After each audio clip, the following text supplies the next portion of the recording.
talk a little bit first about what OVA1 is. As I mentioned, it's 5 biomarkers, beta-2 microglobulin and CA125, which are often elevated in malignant masses, apolipoprotein 1, prealbumin, and transferrin, which are often decreased in malignant masses compared to benign.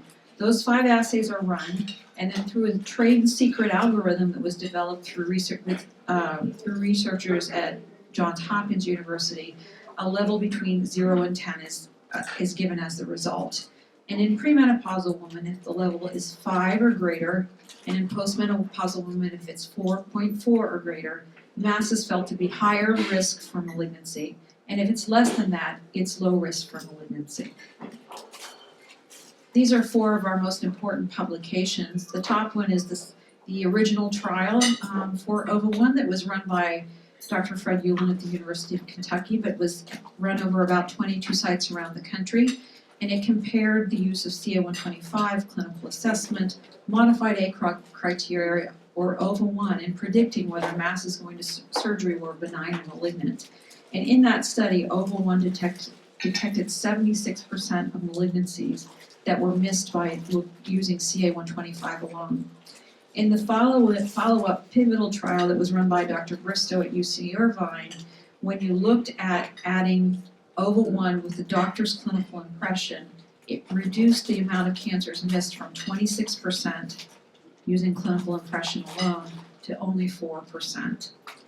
Separately then, Dr. Longoria, who was also at the University of Kentucky, took all of the women from those 2 studies that had early stage ovarian cancer, stage 1 or stage 2, and again looked at CA125 at finding early stage cancer, modified ACOG criteria, clinical assessment, or OVA1, and found that OVA1 with clinical assessment reduced missing early stage disease from clinical assessment only. Clinical assessment missed 31%, and if you added in OVA1, we only missed 5%. CA125 missed 37% of early cancers, and modified ACOG missed 23% of early ovarian cancers. And finally, the last study on there was by Goodrich, who was also at the University of Kentucky when he did this. He was one of Fred's fellows, and now he's the head of the Western DoD for GYN oncology. He looked at those women in those 2 pivotal trials and looked at their imaging results. And most of them had transvaginal ultrasound, although CT scan was performed in some. And if you looked at the women with ultrasound, that ultrasound alone missed 23% of cancers, CT scan missed 20%.